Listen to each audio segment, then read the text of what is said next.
Salam Hadia. Hi, thank you so much for joining me to talk about your wonderful book, Rebellious Wives, Neglectful Husbands, Controversies in Modern Quranic Commentaries. Thank you so much for having me. I'm really excited to discuss the book with you today. Yeah. Tell us about the book. Why now? Why did you write it? Yeah, so again, I'm going to try to make this as concise as possible because there's so many life experiences I can mention that, as a Muslim woman, I always grew up believing that Islam at its heart is a, empowering religion for women. But at the same time, while I believe this in my heart, I witnessed, I guess I can say I witnessed incidents and experiences and, traveled throughout the Muslim world where I found a very different reality, a sort of, patriarchy of sorts that sometimes was justified through references to religious texts. I can say that this has been sort of like a lifelong journey for me until this very day, right? I recently came back from Saudi Arabia. I was there for Umrah, where I engaged directly with the guards, with the security guards about their interpretation of allowing women, to visit graves, etc. Alhamdulillah, I'm privileged that I could speak Arabic, and I sort of, engaged with them, and I argued with them. And then I was really pleasantly surprised to find a group of women standing there listening. And then they told me, you're very brave. And I said, no, I'm not brave. This is something we all, have a right to as Muslim women. We have the right to represent ourselves and represent what Islam really means to us. And so I think, what's at the heart of this book, this is really, I'm hoping, provides a window of hope for women who do not want to, who do not view faith and feminism as two mutually exclusive pursuits, right? That it's either, you leave religion altogether because you just find it to be disempowering to women or patriarchal or privileging men, or on the other hand, that if you are devoted to Islam, that you sort of have to be like this you have to submit to this to the the patriarchal hegemony that exists in many parts of the Muslim world. And so part of the goal, I guess, for me personally in doing this and writing this book was to show the Muslim tradition itself as very pluralistic, as evolving, as providing room, really discursive space for different interpretations. And that, there isn't one generation of Muslims, for example, that has any sort of monopoly over what the Qur'an means. Oh yeah, thank you. Thank you for that, because that's like my lifelong battle also, to constantly remind people that, that's the fact that there's all of these disagreements, the fact that we've got, tafsirs in every generation and multiple of them should, be a reminder in itself that we have to keep on engaging with the Quran. What do you see as the book's main contributions to Islamic studies or women's and gender studies or religious studies? Yeah, thanks for asking that question. I think really the contribution is, on one level in tafsir studies itself, kind of really centering the genre of tafsir as a field of Quranic commentaries. Currently, in the year 2023, the field of tafsir studies has grown a little bit more in the West, but it's still sort of a growing field, if you will, in contrast to Quranic studies or Islamic studies. I think there have been a lot of very important works that have engaged, with women and gender in the Quran through the lens of tafsir, such as Aisha Chowdhury's book, Domestic Violence and the Islamic Tradition, as well as Johanna Pink's works, many of her works, including a modern Quranic interpretation, and of course Karen Bauer's books, one of which I engage a lot with in my book is Karen Bauer's book on gender hierarchy in the Quran. In the Quran, I think there still is room for a lot more research on tafsir in specific. And what I'm hoping is that engagement with tafsir, sort of, as I mentioned, in my conclusion, kind of opens up the gateways to its inner mechanics. Like, what is tafsir exactly? How does it work? How does interpretive authority work? How do scholars sometimes reject, very dominant interpretations in the genre, or modify interpretations while also anchoring their authority in this tradition? That was one of the, the main objectives of the book. And then the second second contribution is also just situating exegetes within their historical context. Specifically, in this case, the four modern mufassirin exegetes that I look at, Muhammad Abdo, Rashid Rida, Seyyed Qutb, and Muhammad al-Tahir ibn Ashur. And, recognizing that exegetes are engaging not only with the Quran as a text, but they're also engaging with their context. So what they choose to prioritize, what they choose to focus on is oftentimes a conversation with, broader debates happening in their societies. And that's what I try to sort of pinpoint throughout the book. Which I hope is an important contribution to the field, is just kind of understanding commentaries as a dialectic, of sorts, if you will. Well, thank you for introducing the four exegetes. So Ibn Ashur, who is very, very, very highly underrated, and his tafsir severely understudied. And I was thinking the whole time, given how unique his interpretations are and how really so woman friendly they are, and so I was like, oh, this is to our detriment that we're not engaging with him as much, because he just on a personal level, he just sounds like this sweet, gentle grandpa, that you want to hug and you just want to pour your heart out to him, because that he would choose you over humanity, over the world. One of his biographers that I engage is Bashir Nafi, who describes him really well as someone who sort of fluctuates, right? Like between traditionalism, especially in his methods, but Nafi says it really well in the sense that he's someone who is an enigma of sorts, because he's grounded in these really classical methods. When you read his work, it's a very dense academic work, but at the same time, if we read carefully, he's in many ways countering a lot of dominant interpretation. He just brings this like logic, and he's very legal minded, and he's very much he focuses on language, which I appreciate as someone who just I consider myself a grammar nerd of sorts, in both Arabic and English, and I really just appreciated this very refreshing voice that he brought in many of his interpretations. Oh yeah, it was so refreshing. And the questions he asks, and because I had similar questions about those the interpretations. There were other questions that I wish he or others had asked too. Like, if your wife hates you, how on earth is hitting her going to resolve any damn thing? Like, let's be real, like that's gonna make her hate you more. So so let's talk about the specific verses. So we'll begin with 434, supposedly wife beating or allowing for a husband to hit his wife. And the main contested terms are, we've got qawwam, we've got nushuz. Qanitat, I believe, is one of, the obedience one. And idhribuhunna. How are the modern ones, departing from, if at all, the pre-modern folks? And what does wadhribuhunna mean? What does, qawwam mean? Yeah, thanks for bringing that up. So one of the things I try to do, I know I don't spend as much time as I do in another article called Breaking the Interpretive Monopoly, where I sort of try to trace chronologically the development of qawwamun, the way scholars are interpreting that phrase. But I do want to point out to listeners that even in the pre-modern tradition, there is a sort of development of the way this term is being interpreted, in the sense that, for example, the 10th century exegete at-Tabari kind of confines it to, the legal realm, if you will, right? That, the husband has some sort of authority, and he sees it mainly as, to be very frank, a man's right to have sexual access to his wife. Right, which is interesting, because then he sees nushuz as a wife's, just adamant refusal to sleep with her husband. Although they obviously give other interpretations, most of these scholars, especially in the early period, are very polyvalent in their interpretations, in the sense that they give several possibilities. So they recognize the capacity of the Quran to carry pluralistic or possible meanings, and then they will often champion one of the meanings.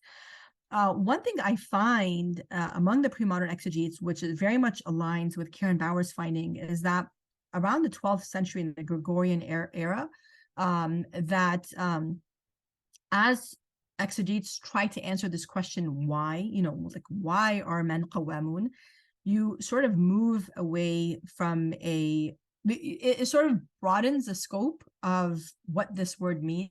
And in my personal assessment, it also just lends itself to a more subjective analysis. So they'll point to like legal privileges and then retroactively say, this is why men are qawamun, or this is why men have a degree over women, right?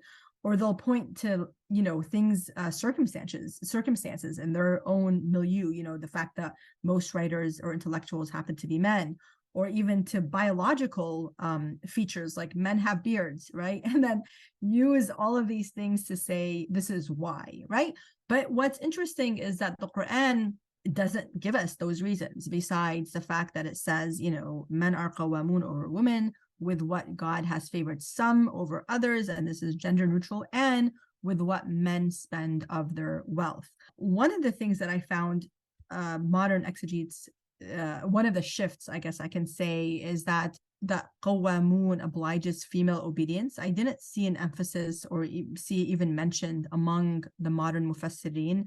I did, however, they at least two of them did mention it when it came to nushuz, this idea of asyan or disobedience. But in contrast to some of the pre-modern exegetes, there was less emphasis on this notion of female obedience to the husband. And then when it comes to nushuz, it was also really interesting. Seyyed Qutb's interpretation of nushuz is kind of stood out to me, because he starts to engage with psychology.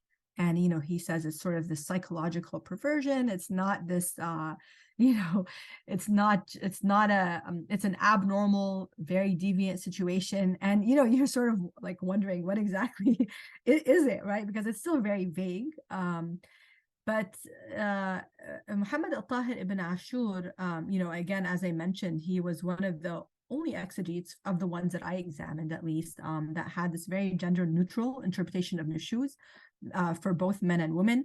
For the most part, both classical and modern commentators interpreting this word in very gendered ways. So like the way nushuz would manifest for women is one thing, and the way it would manifest for men would look differently.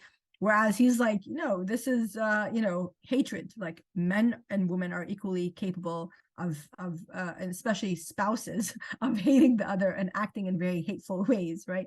And I really appreciated that about him. I appreciated his just sort of like common sense that I felt he brought to his interpretations. We talked briefly about 4128, which is, really looking at men's nushuz, where when I came across his interpretation, I just found it so refreshing to find someone who says, why should a wife be the one if her husband is guilty of nushuz, however we want to translate or interpret that word, right? But it's clearly something that's not good. Whatever it is, whatever nushuz is, the Quran makes it very clear it's a bad thing. So whatever bad thing this husband is guilty of, why is a wife being asked to like pay the price of reconciling, that she should somehow forego some of her rights? The other thing that stood out in his exegesis in specific was this idea that nushuz is something very serious.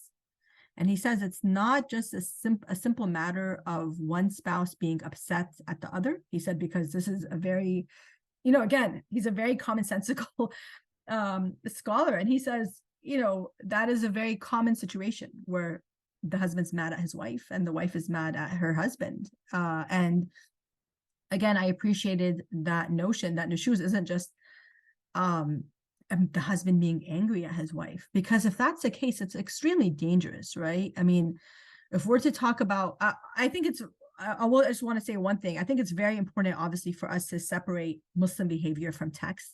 I think we tend to do this in a way that is sort of internalized Islamophobia, maybe, where we sort of blame Muslim religious texts for Muslim behavior.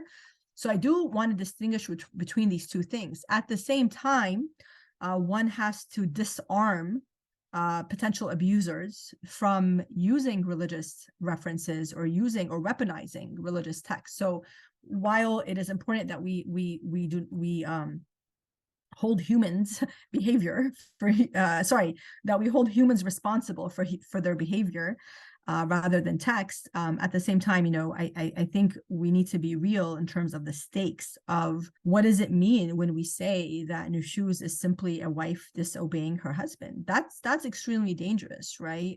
Whereas even some exegetes would say, some of the pre-modern exegetes I came across would say things like, some indicators of a woman's nushuz is that she used to smile when he would come into the house and she no longer smiles, or she used to stand up when her husband entered the house and she no longer stands up.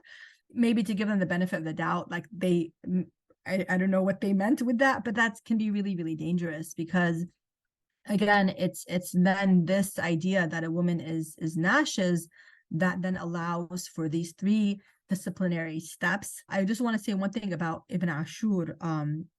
He does mention that nushuz is a serious thing, and sort of indicates that it's cases of nushuz really should be brought forth to the legal authorities, rather than, you know, the husband trying to ascertain by himself whether or not his wife is guilty of nushuz.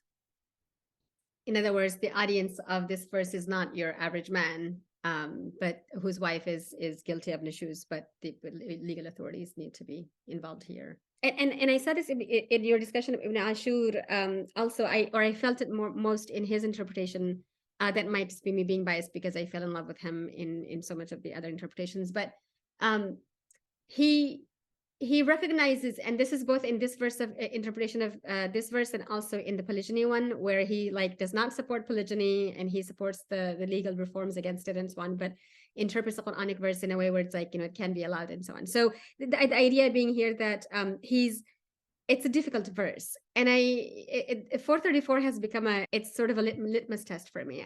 When I figure out whether I should trust a scholar on their interpretations of their practice of Islam and their teachings, I ask them about 434, and I don't want them to say, oh yeah, it doesn't allow wife beating, or no, it doesn't. I want them to have the humility to say, this is a complicated verse, and I struggle with this. I want that human response where if it does mean to hit, then it has really terrible consequences, practical consequences, whatever we might decide, the legal authority, or whether a legal authority should be involved or not.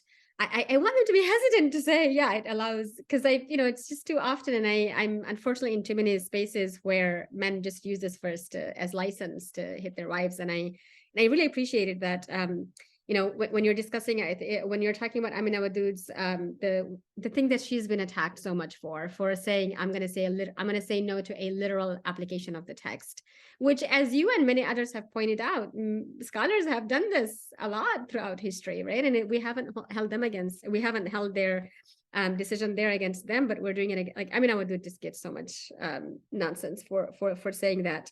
And I think we all should be like, if it does mean to hit your husband, to hit your wife, we need to probably have a conversation about what the consequences there are then, but also just the different meanings of nushuz. I mean, the development, right, or interpretations of this verse continue to be to develop. But I couldn't help but think, if it does mean, hate.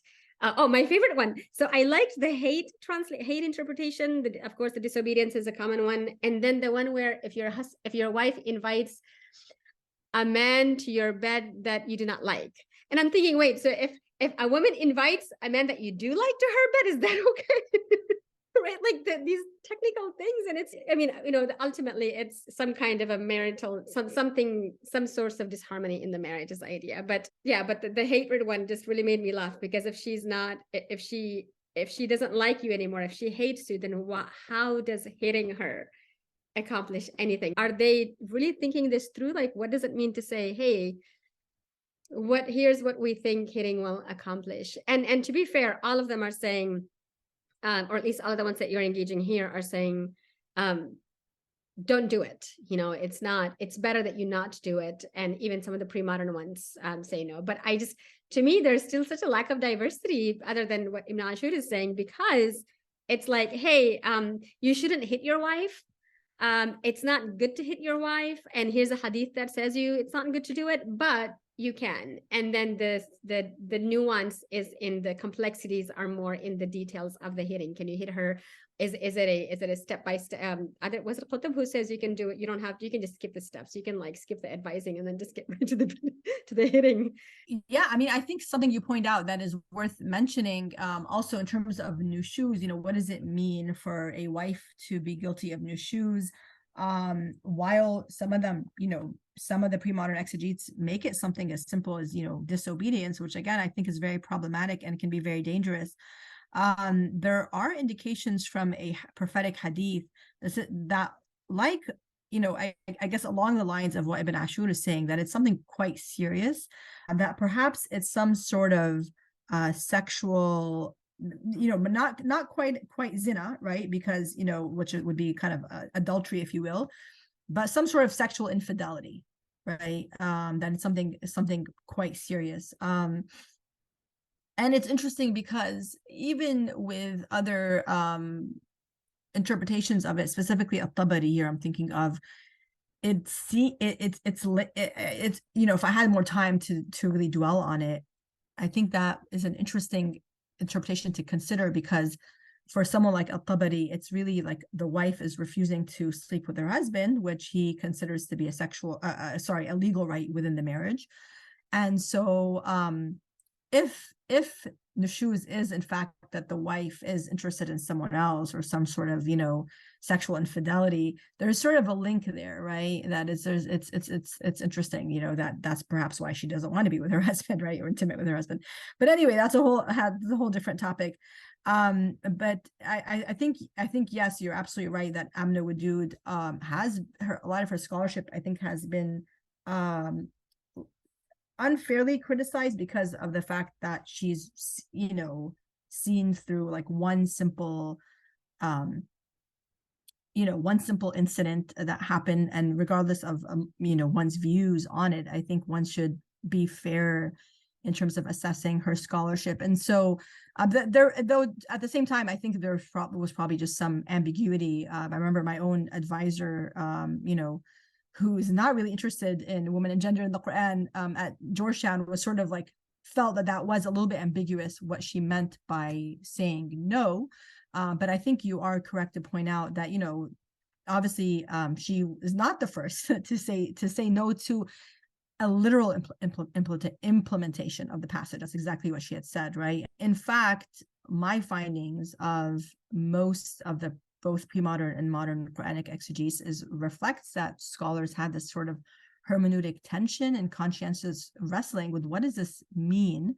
And so you had scholars early on, even from the 8th century Gregorian period, saying, that a man should not hit his wife, that he can, be upset with her, and that this imperative here, idhribuhunna, although grammatically, and there are many cases in the Quran, by the way, where the grammar does not correspond with the meaning. So it may appear that something is an imperative, but it's not in meaning.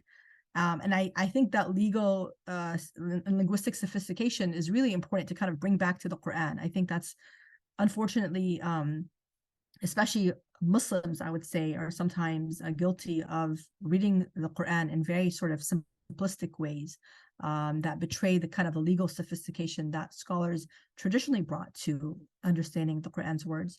And then, as I mentioned in the book as well, there were two other scholars who argued that it is really,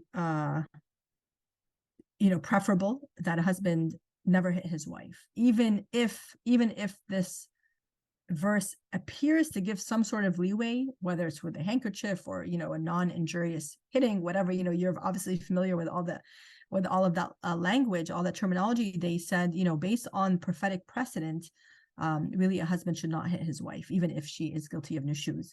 And I think Ibn Ashur really took this the farthest, not only by again relying on both prophetic precedent and on the opinion of Ata ibn Abi Rabah, who was this 8th century scholar from the Gregorian period, 2nd century Muslim scholar.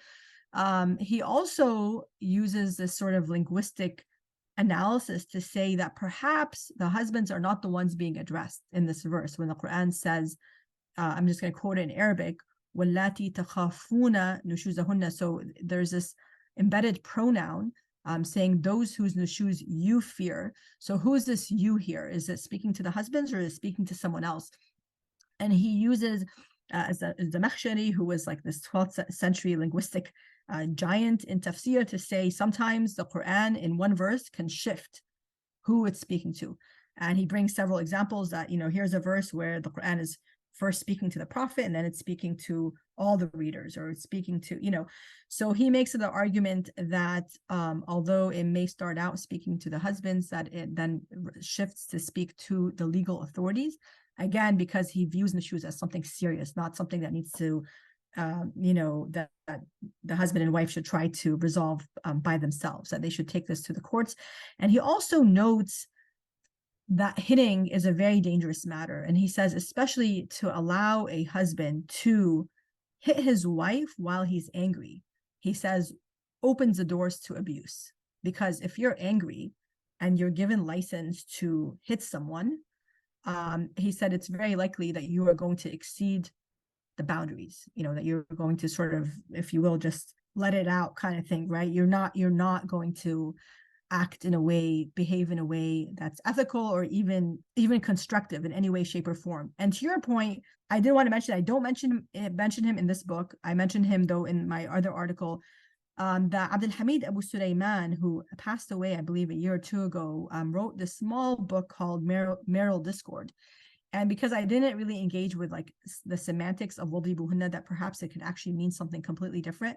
But there are contemporary scholars, and I think it's important to note, who argue that this word actually semantically doesn't mean to hit, but means something very different. One of them was Abdul Hamid Abu Sulaiman, who said it means to separate from or move away from, based on both prophetic precedent as well as other linguistic connotations of this word in the Quran, darb, as well as finally what you mentioned, Shahnaz, which is this idea that if the objective of this verse, as evident by the succeeding verse, is to reconcile between the husband and wife, he says that's the last thing that would ever make a wife want to reconcile with her husband. If he hit her, that's the end of the marriage. So exactly. I mean, even something is going on in this verse, and I love that we're trying so hard to figure it out. And I just wonder if it's just one of those verses that we're not going to understand. Because all of, the separation one makes most sense to me. If it means to separate, and then we get something like reconciliation in another verse, if the men are committing nushuz, it's okay if you want to reconcile. And that just doesn't seem to make sense to me. Wait, if things aren't working out here, why are we going to want to reconcile? Wouldn't it make more sense to say, if things aren't working out for you, it's okay for you to go ahead and separate? And so for some reason, I had all my life, I'd imagined 4:128 to say, things aren't working out for you, nothing else is working, no arbitration, then, just go your separate ways. And then 4:34 is, the idhribuhunna would make then sense to say, nothing's working. All these means that you just tried, go ahead and just separate. Yeah. But for, was it for 120? Am I getting it right? 128. I always get it wrong.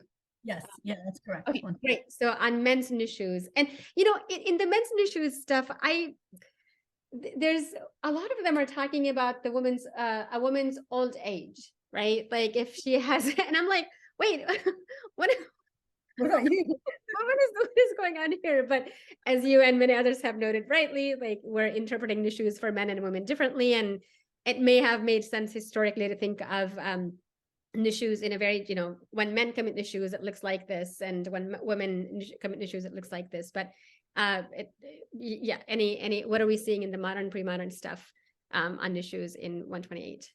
Yeah, so really it was, I think, in this case with, and just to kind of orient the readers with what this verse says, because perhaps they might be more familiar with 434.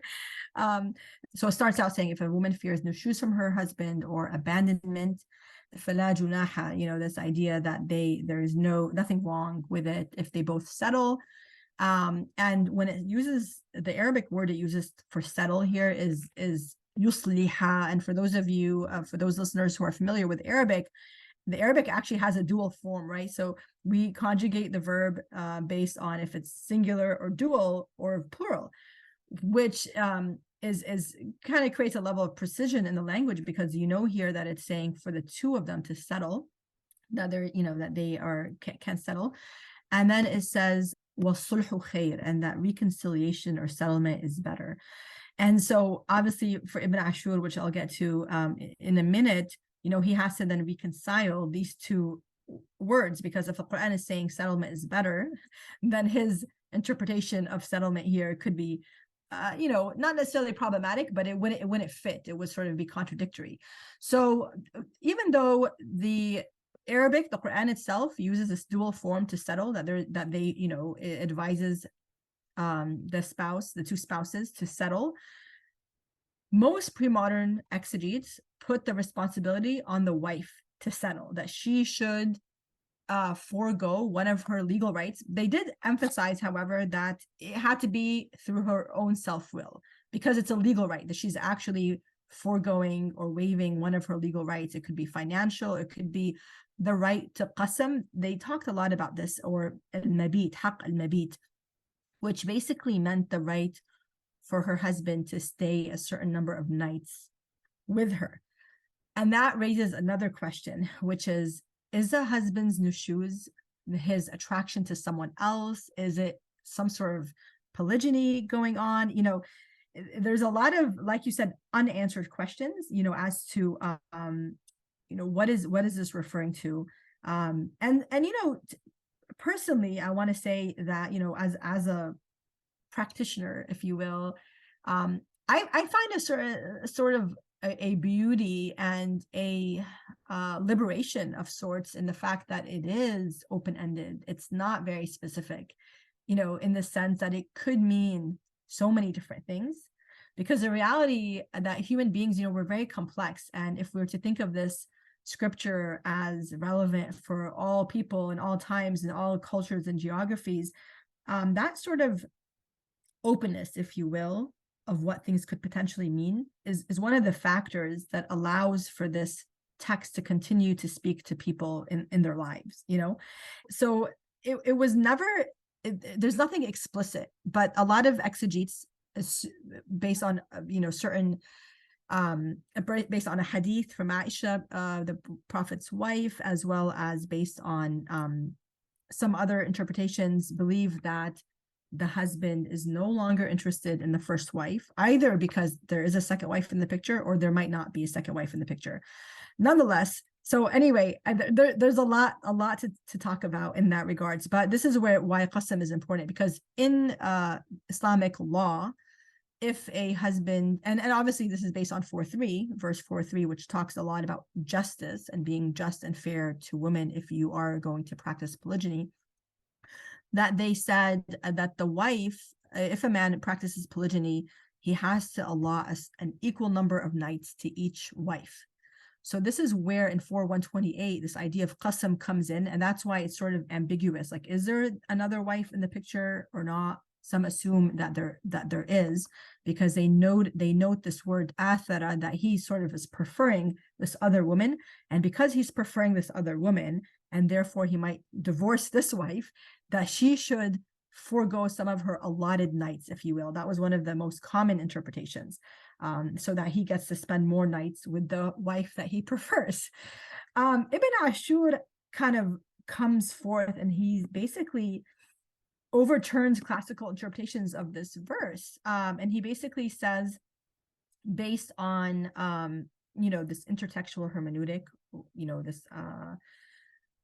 this idea of what settlement means here, he basically interprets this as a woman's way out of a marriage that is characterized by a husband's nushuz, right? That there's this disinterested husband, or hateful husband, or cruel husband, however we are interpreting nushuz. And in order to do this, he there's a number of things he has to do, but one of which he brings in Maliki law, which views settlement as one, that this is basically a female initiated divorce, is one way to view the word sulh. But then the Quran says وَالصُّلْحُ خَيْرٌ, which is settlement is better. So then he uses linguistics, or the side, to say that actually the second mention of settlement is not referring to the first, even though most of the time when you have a indefinite article, like a word that's indefinite, and then it's followed by the same word that's definite, it's usually referring to the first. He says that this is not the case, and basically provides all this linguistic evidence for why that's not the case. But it's very unique, and it stands apart, again, not only in his interpretation of nushuz, which is, you know, gender neutral, but also in really overturning classical interpretations that put the onus on women to compromise. Oh yeah, and you know, just to respond to your earlier point, very, very important point, that this ambiguity is really important in the Quran.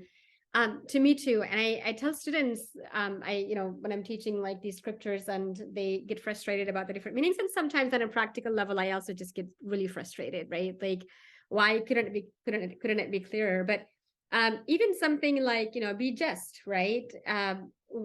It doesn't, I mean, objectively speaking, it doesn't look the same way in all time periods and everywhere. And so we can't expect the Quran to be very, very explicit about what all of these things look like. And I appreciate that opportunity for us to be able to say, you know what, in my context, or in somebody else's context, or in this time period, it looks differently. And so I appreciate it. It's just on a practical level, and when people just invoke it in ways that end up having very harmful impacts on you, I don't know, it just hurts. All right, Hadia, thank you so much for your time. I really appreciated this, and I know that my readers, listeners will also benefit very much from this interview. Thank you so much for having me. I really appreciate it. I look forward to reading your book. Hopefully it'll be out soon. Inshallah. All right.